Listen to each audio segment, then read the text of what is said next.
ಹಾವೇರಿ ರಾಣಿಬೆನ್ನೂರಿನಲ್ಲಿ ಬೀದಿ ನಾಯಿಗಳ ರಣಾರ್ಭಟ.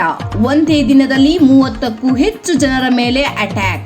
ಮನೆ ಮುಂದೆ ನಿಂತಿದ್ದ ಮಗುವಿನ ಮೇಲೂ ಡೆಡ್ಲಿ ಅಟ್ಯಾಕ್ ಮಾಡಿದ ನಾಯಿ.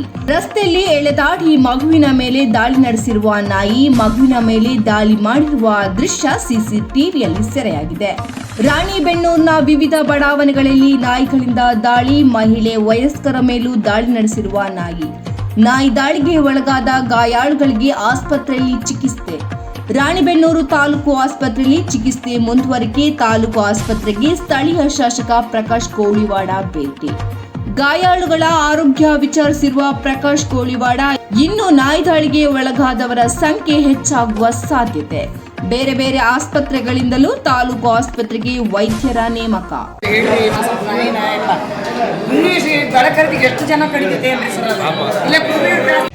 ಇವತ್ತು ರಾಣೆಬೆನ್ನೂರು ನಗರದಲ್ಲಿ ಕುರುಬಿ ಕ್ರಾಸಿನ ಬಳೆ ನಾಯಿಯ ಕಡಿತಕ್ಕೆ 23 ಜನ ಇವತ್ತು ಅಮಾಯಕರು ಇವತ್ತು ಆಸ್ಪತ್ರೆಗೆ ಸೇರಿದ್ದಾರೆ.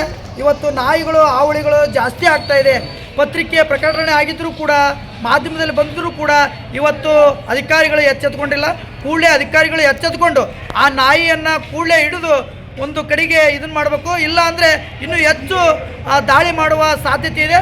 ಕೂಡಲೇ ಇದನ್ನು ಮಾಡಲಿಲ್ಲ ಅಂದರೆ, ಆ ನಾಯಿಯನ್ನು ಹಿಡಿಲಿಲ್ಲ ಅಂದರೆ ನಾವು ಸಾಕಷ್ಟು ನೋವುಗಳಾಗ್ತತಿ. ದಯಮಾಡಿ ಅಧಿಕಾರಿಗಳು ಕೂಡಲೇ ಸ್ಥಳಕ್ಕೆ ಧಾವಿಸಿ ಎಲ್ಲಿದೆ ಅದನ್ನು ಹುಡುಕಿ ಆ ನಾಯಿಯನ್ನು ಬೇರೆ ಕಡೆಗೆ ಸ್ಥಳಾಂತರ ಮಾಡಬೇಕಂತ ಈ ಮೂಲಕ ಅಧಿಕಾರಿಗಳಿಗೂ ಮತ್ತು ಮಾಧ್ಯಮದ ಮುಖಾಂತರ ಜನಗಳಿಗೂ ಒಂದು ಎಚ್ಚರಿಕೆಯ ಸಂದೇಶವನ್ನು ರವಾನೆ ಮಾಡ್ತಾರೆ. ಇತ್ತ ರಾಣಿಬೆನ್ನೂರು ನಗರಸಭೆಯಿಂದ ರಾತ್ರೋರಾತ್ರಿ ಕಾರ್ಯಾಚರಣೆ. ನಾಯಿಗಳ ಸೆರೆ ಹಿಡಿಯಲು ಮುಂದಾಗಿರುವ ನಗರಸಭೆ ಸಿಬ್ಬಂದಿಗಳು ರೇಬಿಸ್ ನಾಯಿಯಿಂದಲೇ ಬಹುತೇಕ ದಾಳಿ ನಡೆದಿರುವ ಶಂಕೆ ವ್ಯಕ್ತವಾಗಿದೆ.